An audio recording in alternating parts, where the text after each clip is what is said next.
Hello, good evening, everyone. Thank you for tuning in to this broadcast on this lovely evening.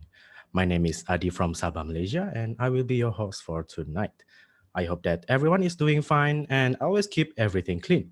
On behalf of the Jesselton Philharmonic Orchestra, we would like to extend a warm welcome to everyone who is tuning in to our broadcast tonight.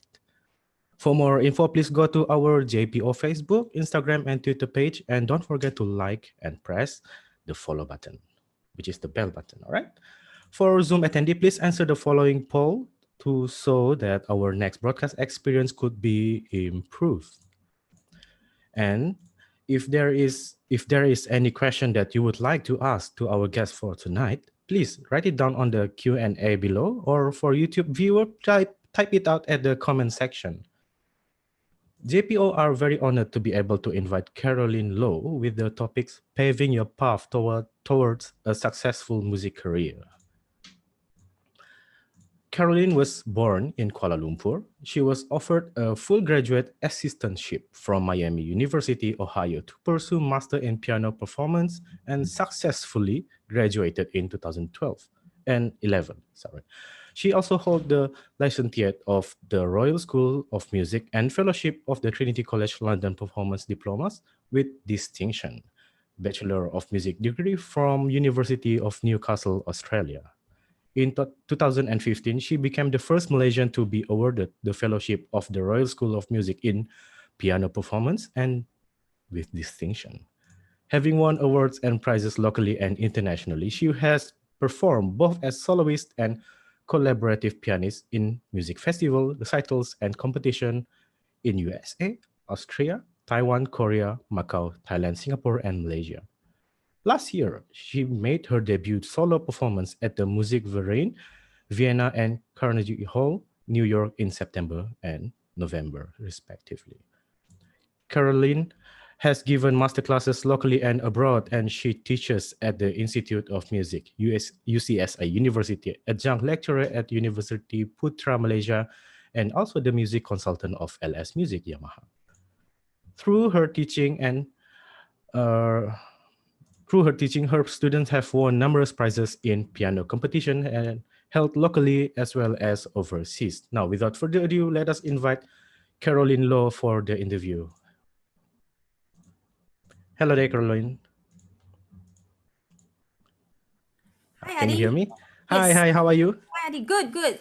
Hi, everyone. Thanks for having me. And thank you for accepting our invitation to be here with us My tonight. pleasure. Yeah.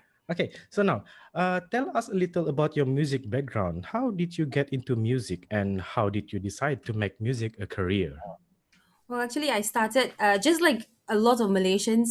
You when you're 5, 4, you start having piano lessons. So I started piano lessons at 5, and did the usual Wow. conventional music education that we usually go through the path, where you have exams and then Yes, play yes. a little bit of concerts and stuff, and then you do your grade 1, 2, 3. But I skipped a couple of grades, and so fast forward a little bit. Wow. At 14 years old, I decided after I finished my first diploma in piano Mhm. performance, I decided to stop piano lessons altogether.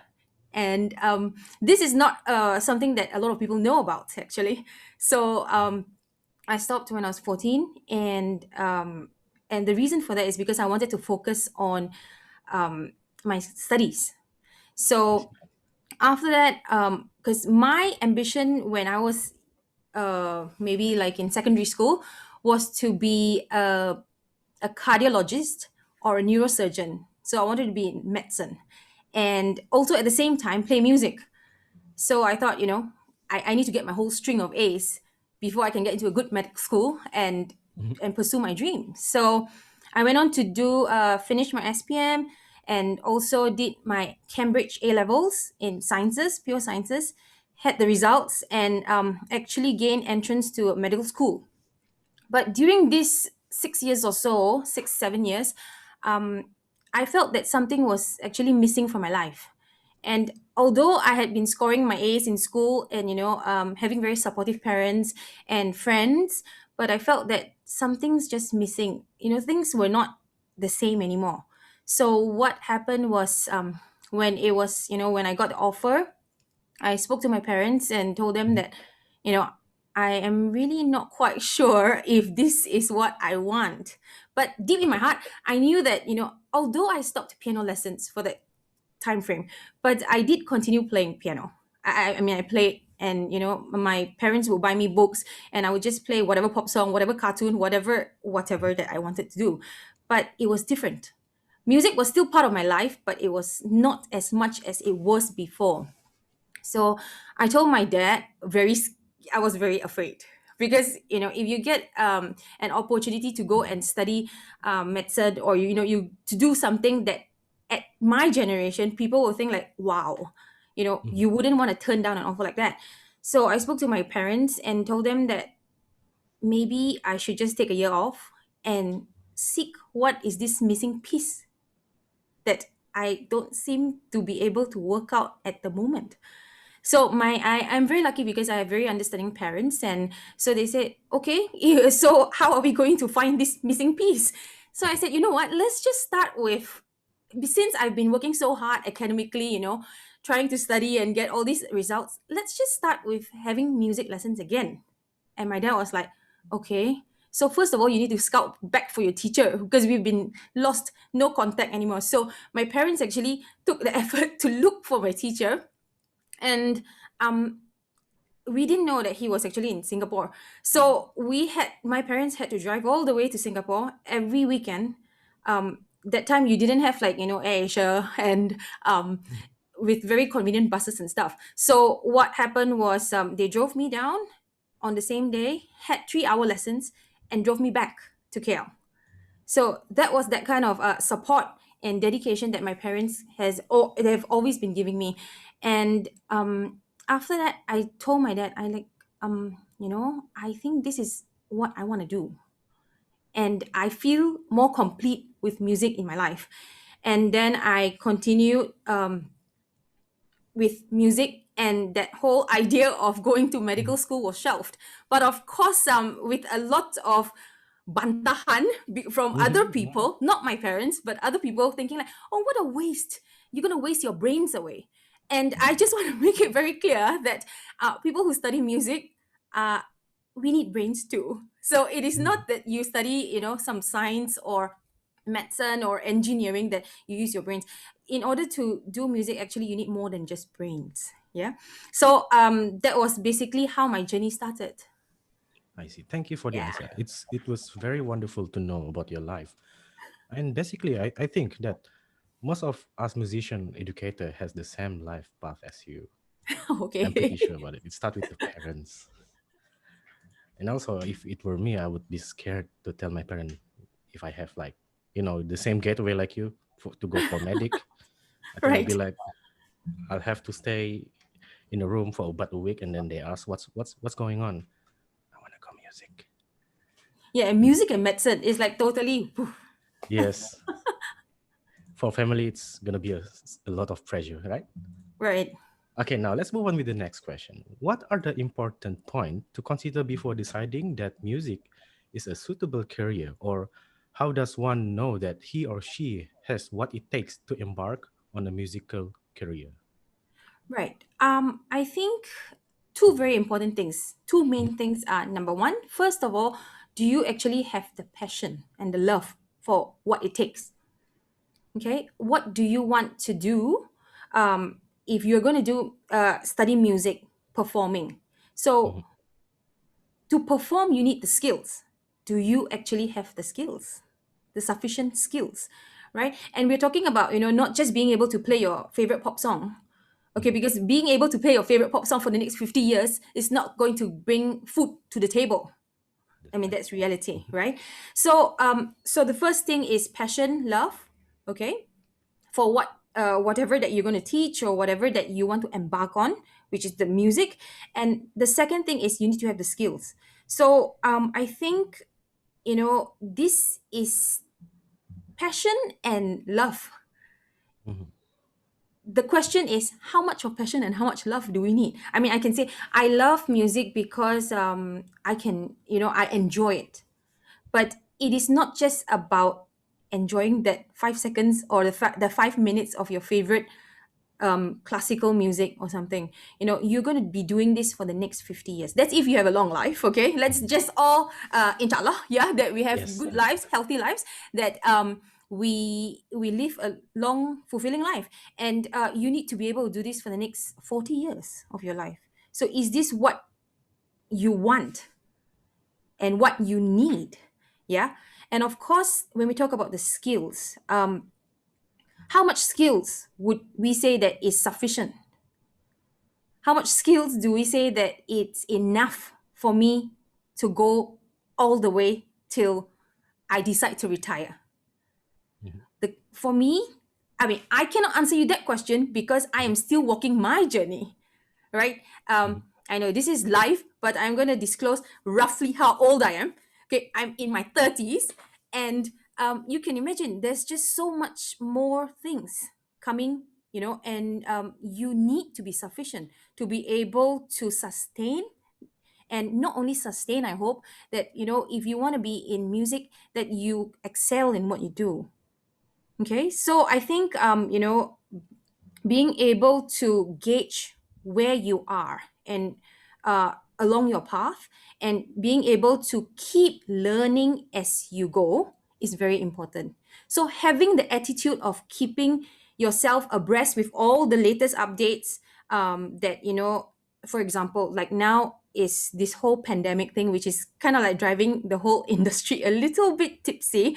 We need to learn how to deal with digital stuff and the setups and Mhm. everything. So if you are someone who cannot resist changes, I mean, who cannot adapt to changes, sorry, and so you will find it very difficult. So what you will say, like during this MCO, I think I'm going to stop teaching, I'm going to stop everything because I can't do this Zoom thing. I really can't. So you're going to stop. But when is this pandemic going to be over? Right? So Mhm. I think you would also need to be able to have the ability to adapt, not just knowing your skill and having the passion and love for what you do. Yeah. And another skill also that I think is very important is that you need to have good communication skills. Because regardless, I mean, I'm a pianist, so you will see that most of the things I talk about or I discuss in today's session is that it comes from a pianist point of view. Yeah. But in general, as a musician, I think we are kind of expected to be a people person. What do I mean by that? Meaning you need to be able to communicate and clearly articulate your thoughts. I think that's very important. Be it if even if you are an educator, meaning a teacher, Mhm. or a performer. Yeah, so if you are having trouble trying to articulate, and you can, like, you don't really like being around people, you just want to be alone, and then I think you probably need to rethink and see what else you can do. But of course, there are some things that in the music industry that are suitable for more introvert, I would say, people. Yeah, but at the same time, there needs to be a certain minimum ability to be able to communicate. I think that's very important. Yeah. And also Right. Mhm. I think Continue. maybe sometimes especially like when you're in this industry, we study about the past. I mean, I'm talking about classical Mhm. Western music, right? You study the past. So people say, what's there to, we don't need any advancement. We are studying all the history one. So nothing changes, right? But the thing is, it's not about, of course, the history won't change because it has already happened. But what I'm saying is that, with all the systems, with all the technology and everything, we have to keep up with times. And if you're talking about teaching, for example, if you are just, don't need to talk very far behind. If you're Mhm. saying 5 years ago and now, with kids, if you're teaching kids, if you try and use the same approach as how you would teach a 5-year old maybe 10 years ago, and how you teach a 5-year old now, it's not going to work. You can't just take out the theory book and ask them, okay, do your theory. They'll be like, it's so boring. And Mhm. I mean, that reminds me, I had an experience, and this little, when I first started teaching, there's this little girl who came for her piano lesson, and she said, she was very happy because she only likes to do practical. She hates theory. Uh, So what happens is that she needs to do theory, of course, so that she understands what's going on. And when she came in, she started scratching herself. And I asked her, "Are you okay?" And she said, "Yeah, teacher, I don't know, but I'm feeling really itchy." So I said, okay, did you eat something wrong? Are you allergic to something? And then she's like, I think I am allergic to something, Teacher Carolyn. And then I said, oh dear, does mommy and daddy know about it? And then she's like, I don't think they know about it. But you know what I'm allergic to? And I said, what? Theory. So that, and at that point, that was like maybe 10 years ago. And mhm, I was like, theory? How did you come up with that? And, little kids, even 10 years ago, they come up with the most ridiculous things. But just, we need to keep up with how the younger people think also. And I think that's very important for us to keep moving forward, not just being comfortable with what we are and what we have done. mhm. Okay, thank you for your answer. That was a very good answer that I've been heard. Now, this is another question for you. Is learning multiple musical instrument an advantage for you? What do you think? Well, I think it is always useful to know more than one instrument. But Mhm, then again, why do I say it's useful? It's because, like, for example, if I'm a pianist and I know okay. how to play the violin and the saxophone and the trumpet, then it helps with my theory knowledge as well, because you know how the sounds are produced. And when you collaborate later on in more advanced level, when you're doing ensemble work, or when you are in a small orchestra or even a big orchestra, then you would learn how to work with people, other instrumentalists, or even voice. Yeah. So I think, especially for pianists, it is very important because our instrument is very solitary. What we do is, we spend hours and hours in front of the piano. We don't need to have anybody with us. We still can get on with life, but with other instrumentalists, it's a little bit different, because you probably, at least one, your pianist, you definitely need an accompanist to work with. But Mhm, for a pianist, it's different, because you can just get on with life the whole time, from your first grade right up to whatever diploma, just doing your own stuff, without having any experience working with other instrumentalists, other vocalists. So I think it is very useful. I mean, I wouldn't say that it's very important, but it is very useful for you to have that kind of experience, live working with other people. And this is also uh, very useful for you to have, because work when you work, as in you play other instruments, and when you work with these particular instrumentalists, then you would know how difficult it is, or how the challenges and the issues that they face. Because for pianists, when we want to play a high note, we just go, it's very easy. But when you work with a vocalist, and like, hey, how come you sing the C every time flat, huh? So you because you do not empathize, because to us is, see, I just play tang. It's very easy, but for the vocalists, they have, each instrument have their own challenges. And also, so it's the same, like if a percussionist, you just play your drums and stuff, and then when you see a pianist play, and then you're like, how come you cannot do just chung, very easy one, 10 notes together, just chung. But it is not that chung, there are different challenges, but if you have been through it and you know it, then I think it makes it more, first of all, it makes it more enjoyable, because then you won't be so judgmental. And mhm, second of all, I think it helps you to understand better, because sometimes in the music writing also, when there's a big leap or a big gap, a big leap for a violinist is not the same as a big leap for a pianist, right? Because you want to have that kind of harmonic tension, that kind of intervallic tension. But for the pianist, you just go, okay, I just stretch, it's very easy. Yeah, so I think that helps in the understanding of the particular composition as well.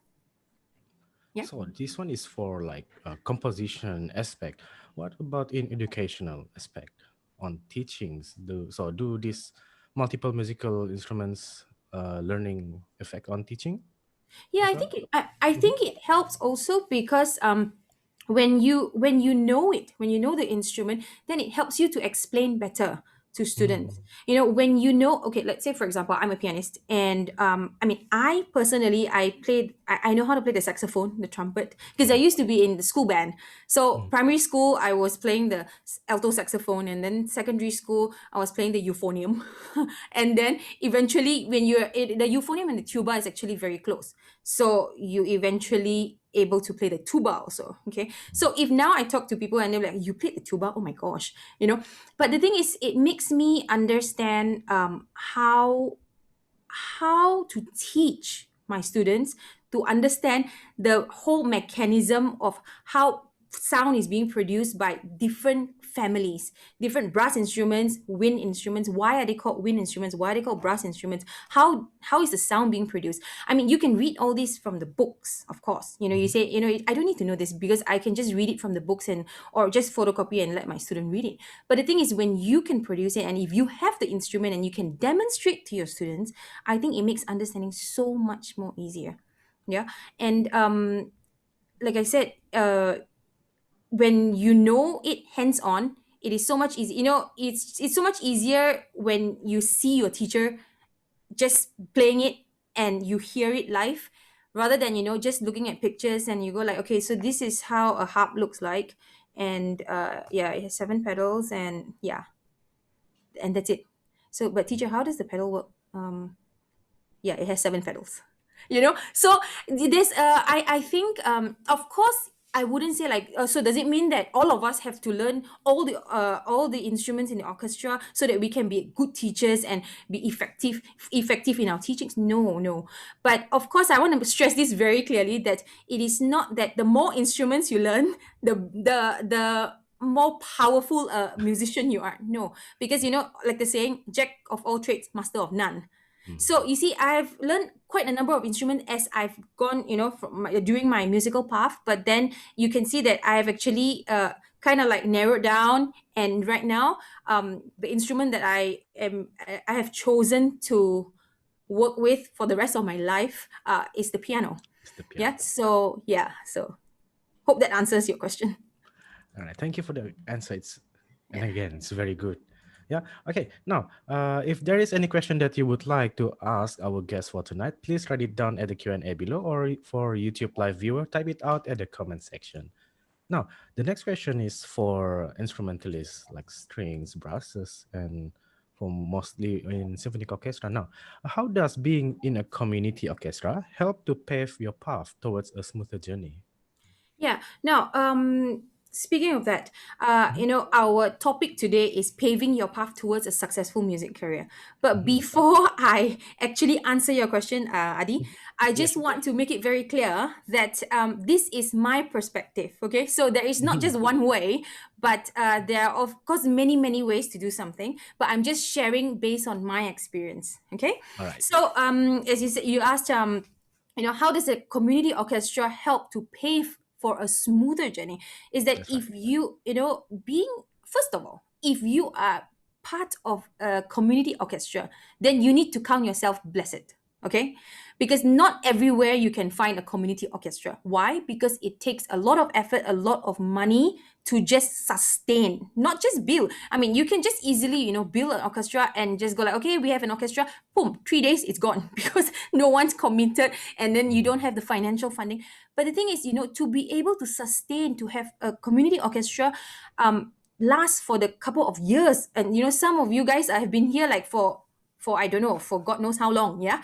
And I'm very grateful to be able to have this kind of community orchestra as part of in Malaysia, because it's not everywhere that you can find one. Okay, so to answer your question, how does it help to make it smoother? Now, if you play an orchestral instrument, okay, Mhm. then of course, I would think that usually the age group that would join a community orchestra is when you're still schooling, right? Probably in high school or in primary school, and maybe university, because you still have the time.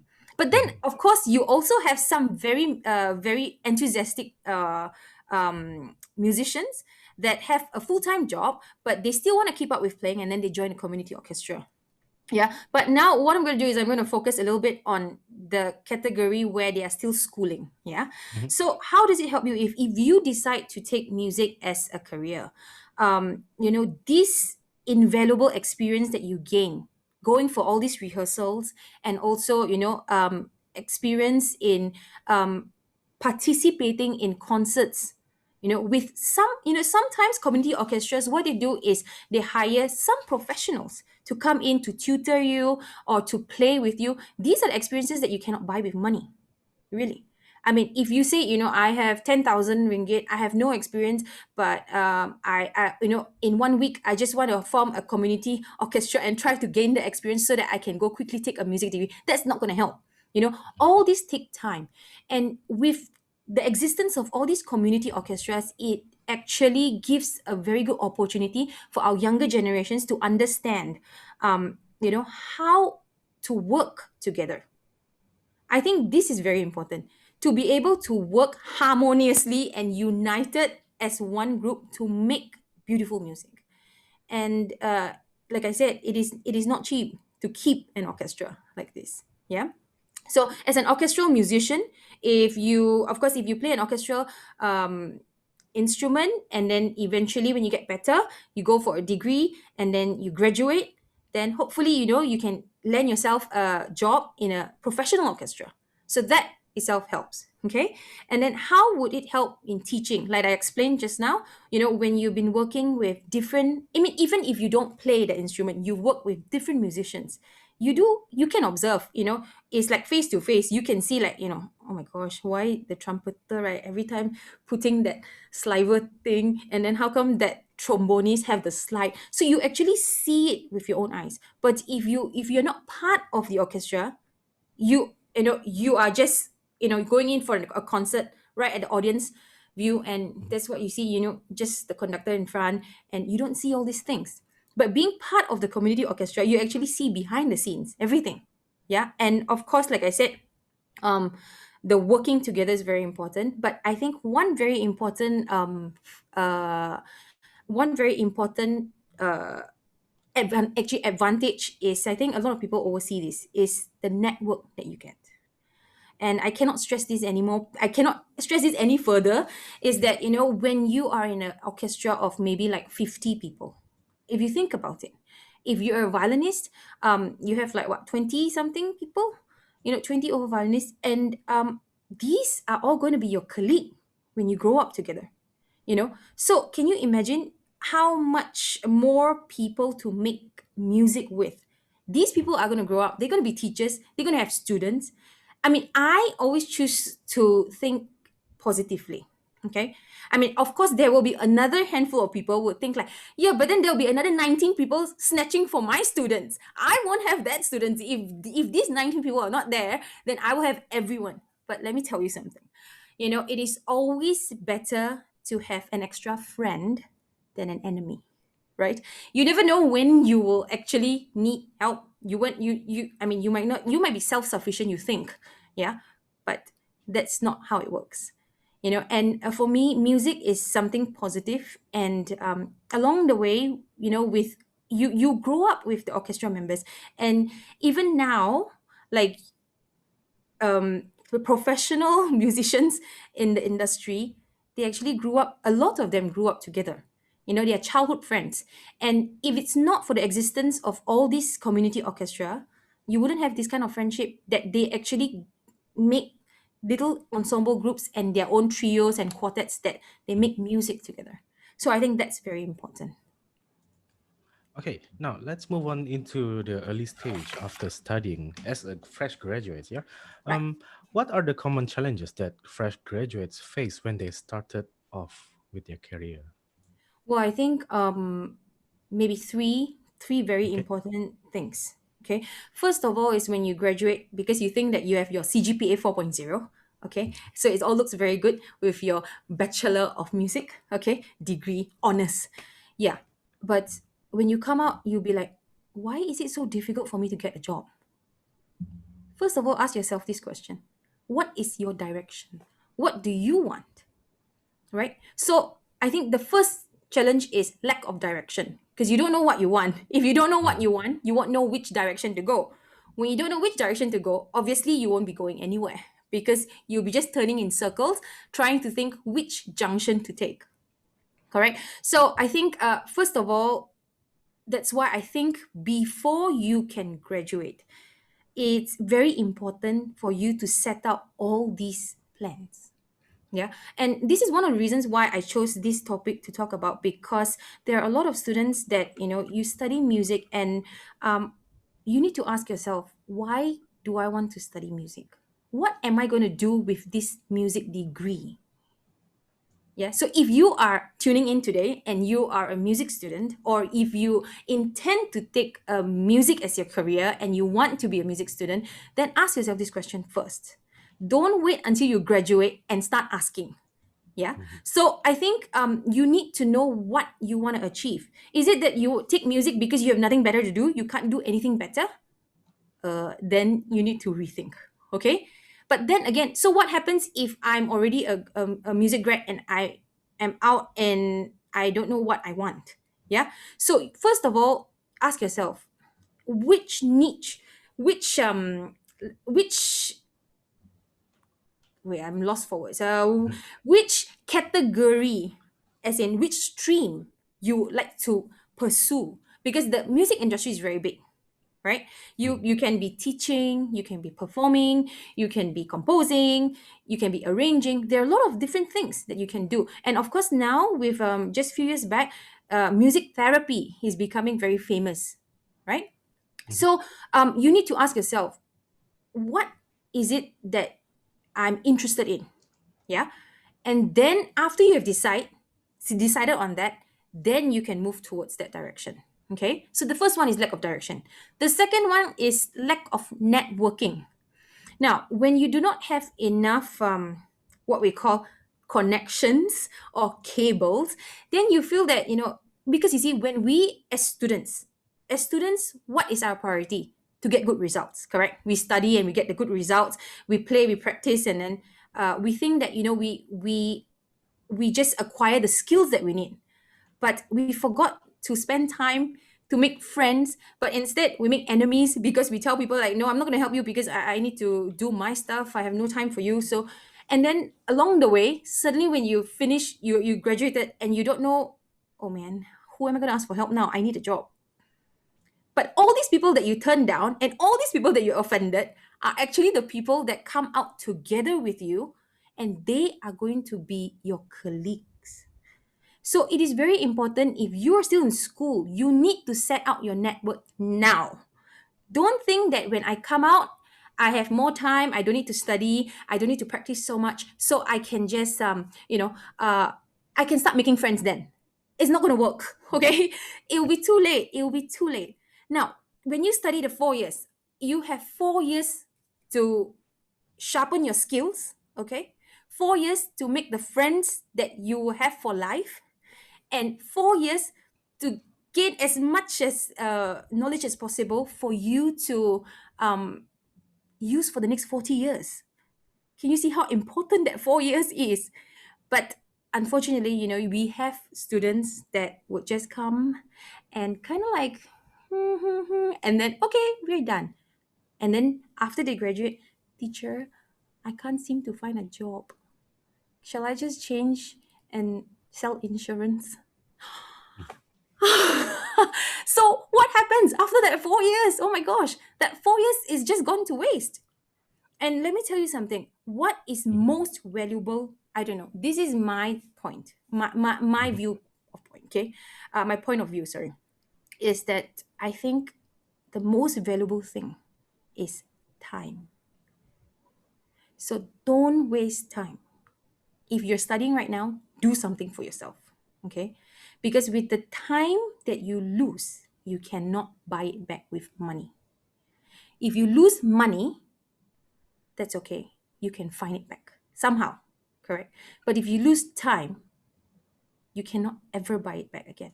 It's just like now I'm talking to you and you're spending this 1 hour, and you will never find this 1 hour back again. So if you were to live your life for every second is once in a lifetime, you would live it to the fullest. Every time people will say this phrase, it's once in a lifetime. But if you think about it, every single second in our life is once in a lifetime. Right, Adi? Yes, that's I right. mean, I can't get back that half an hour I was talking to you earlier, Yes. right? Mhm. Yeah. So students have got to understand this. That you know, you don't have a lot of time. So make the full use of what you have. The time is very important. Okay. So lack of network. Third one, last one. Of course, lack of experience because you just came out. You don't know what to do, what is expected of you of the job, and for this, of course, sometimes it's unavoidable, right? Because some parents will not allow you to teach while you are studying because they think that you need to focus. But Mhm. my advice is always try to get a mentor when you are studying. I'm sure there's some, I mean, out of so many teachers, you probably have a teacher that you can actually, you probably look up to, and you probably feel comfortable sharing your thoughts and your issues. Go look for a mentor that you can talk to, so that you can borrow their experiences to anticipate what is to come. Sometimes we always talk about parents teaching us learn from your mistakes. Mhm. But how are we going to learn? Because we have never had a chance to make that mistake, correct? But I'm very lucky because my father has never taught me that. My father says, when I was 8 years old, he says, don't learn from your mistakes. And then people will be like, what? Because he told me, learn from other people's mistakes. When you learn from your mistakes, you pay the price for the mistake. But if you Mhm. learn from other people's mistake, they pay the price, you get the lesson, right? So it is very important how you think. Now, today's talk, I'm not talking about, oh, this is the secret to be able to be successful in music. No. But I think what is more important is what's in here. It all starts with us and ends with us. So if I decide to walk this path, then I move forward. But if I don't decide to move this path, I'll forever be here. So I think that is very important for you to kind of like sort out here first before you can actually sort out this one. Right? So the three things, Adi: lack of direction, lack of network, and lack of experience. I think these are the issues, the main issues that a fresh grad would face. Right. So I Yeah. hope that all the listener can get all the 3 points that she list out and take it the same path or make it into something new and better. All right. Now, for the next question, what are the career options for someone who has graduated with a music degree? Well, it really, like I said, there are different streams, and Mhm. I think, first of all, when you talk about stability of income, I think that is very important, right? We want to have a peace of mind. So how to have peace of mind is only when everything, you don't have to worry about putting food on the table. Mhm. I think this is a big concern to a lot of people. Why do you want to do music when you find so little money? But hey, how do you know that musicians find very little money? Do you know there are some musicians who make 40,000 a month? What do they do?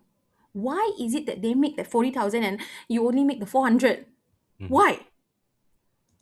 Yeah. So there are a lot of things that you can do if you're headed the correct direction. Yeah. So teaching would give you the stable income. Yeah. But not everybody would want to do teaching because they feel that, I cannot stand just, looking at the student day in, day out, 10 students, 12 students, 13 students, and, I'll just burn out. But then, so some people will say, but I love very much to perform, so I want to perform. Yes, that's a very good way to spend the rest of your life. But let me tell you that you're probably going to go hungry um, for the 9 months of the year, and the 3 months probably cukup makan. Okay. Mhm. So why? It's especially if you're talking about performing back here in Malaysia, and the music scene, well, it's getting better actually. Before this whole pandemic, there's a lot of opportunities to perform and to make music. But then again, if you're taking it as a rice bowl, then unfortunately, it is going to be quite challenging. I wouldn't say it's impossible, but it's going to be quite challenging. So there's teaching, there's performing, right?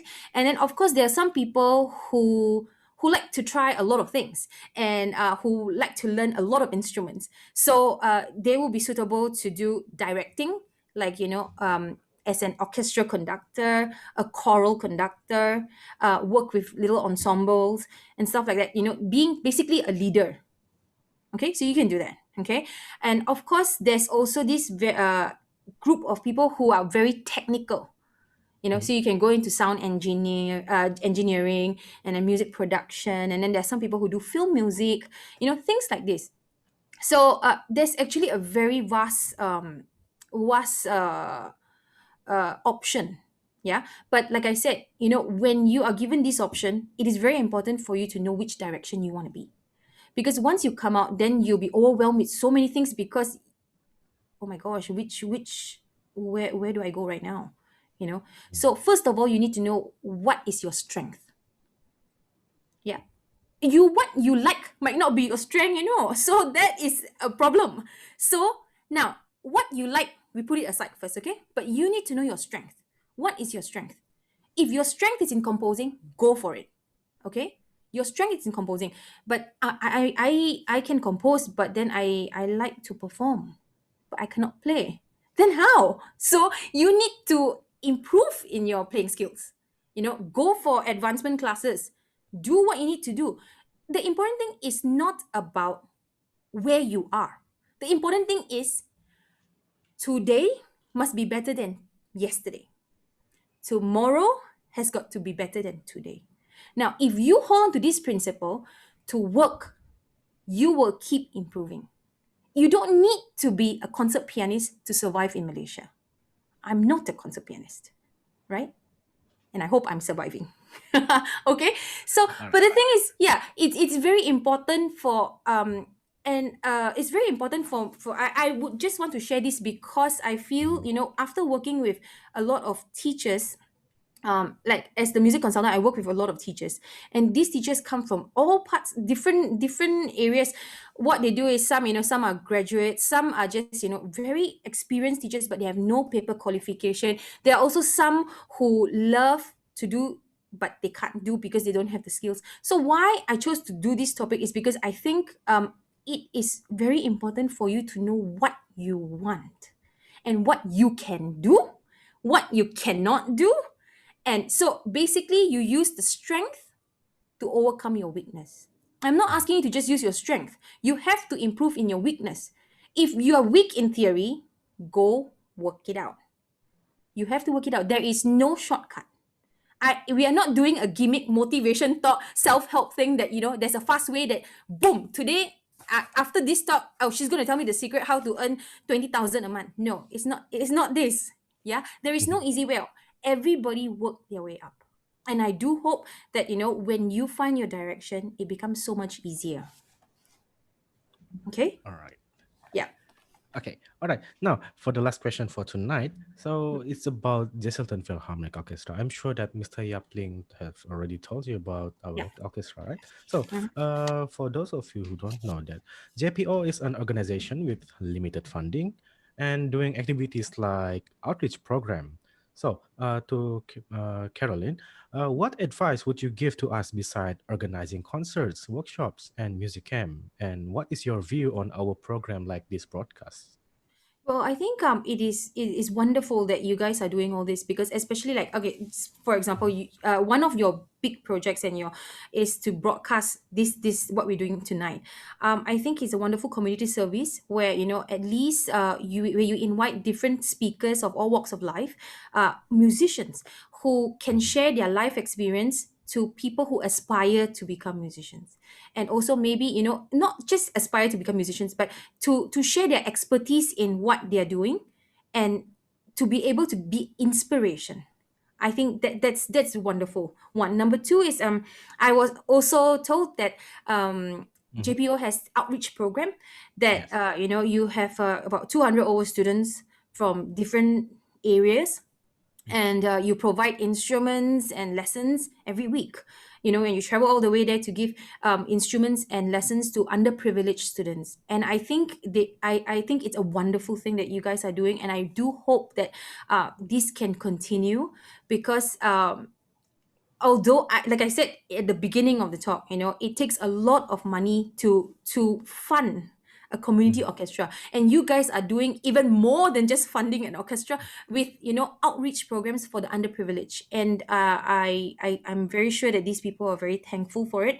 And I think what we can also do is probably, I don't know, maybe for future project, you can set up like a platform for forums where Mhm. people can ask questions. I mean, basically what you're doing right now, it is kind of like a forum, but maybe in terms of like where you can really interact on, because with this pandemic there's a lot of everything is going online. So I think towards that direction would be great, because sometimes when as the speaker you talk and you kind of like talking just with the host, but if you get the questions directly from the attendees, I think that would also help to liven up the whole session.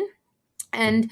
And but I would say congratulations, and thank you very much for continuing this wonderful community service to the people of KK and also around the whole region.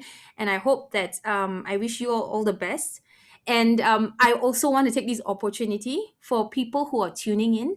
And if you think you are very blessed and you have financially very very sound, and you would like to do something for the music industry and the community, um, I would say try to contact the JPO members, or Yapling, for to help them a little bit with financial support. Yeah, because it is not easy. When you need manpower, you need money, and if money can be solved, then it makes it much easier for them to carry out all their activities much smoother, because usually financial is the issue. So if you feel generous and you would like to do something for the community, there is a big chance here for you to contribute a little bit to JPO so that they can continue to serve the community. All right. Thank you, Carolyn, for such a thoughtful answer. And also, for those of you who want to know more about the JPO, for more info, please just go to our Facebook, which is the Jesselton Philharmonic Orchestra, Instagram, or Twitter page. We have Twitter.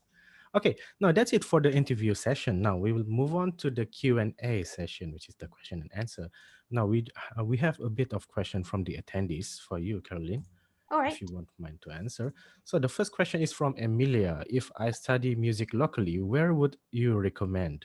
Will I get a recognized degree here? Hi, Amelia. Thanks for joining us. Um, yeah. So now, if you're thinking of studying music course locally, well, I wouldn't pinpoint a particular place, but let me tell you that don't worry about whether your degree is being recognized or not. When it is there, there is a certain accreditation board that would be doing all this, right? So if the degree is being offered at a university, then it should be recognized, right? So I hope that answers your question. But now let me add on a little bit. Studying Mhm. music locally doesn't mean that it gives you a disadvantage to the people who study abroad, okay? Because ultimately is you, what you want. If you get a chance to study overseas, and you don't know what you want, it's not going to help too. So studying locally does not mean that your degree is less of a value to somebody who is studying overseas. But the only thing is, maybe you get to experience the different culture overseas as opposed to what you're used to back home. But then again, if you study locally, there's a lot of things that you can save, especially in terms of money. So don't worry too much about whether your degree is being recognized or not, and because there is actually an accreditation board to approve the to see to tell you that it is recognized, then you are if then only they are able to offer you that degree. I hope that answers your question. All right. Second question is from an anonymous attendee. Can music therapy be studied locally? Oh yeah, music therapy. Yes, I just lately, like maybe like 3, 4 years ago. Well, actually, maybe more, 5, 6 years. Yeah, nowadays you do hear people talk about music therapy, and it is becoming more famous in the sense that people are being more aware of it. Um, I cannot answer you exactly whether it can be studied, as in it can be studied locally or not. But I know of people who are experts in this particular uh, particular stream, music therapy, and we do have local experts in this particular music therapy. So what you should do is probably get in touch with these people, and let's see, how am I going to do this? I can probably hook you up to someone who can, give you some information about it, because I don't want to just, tell you something that I'm not so familiar with, because I'm not a music therapist. So, but I do know of people who are really, experts in this area.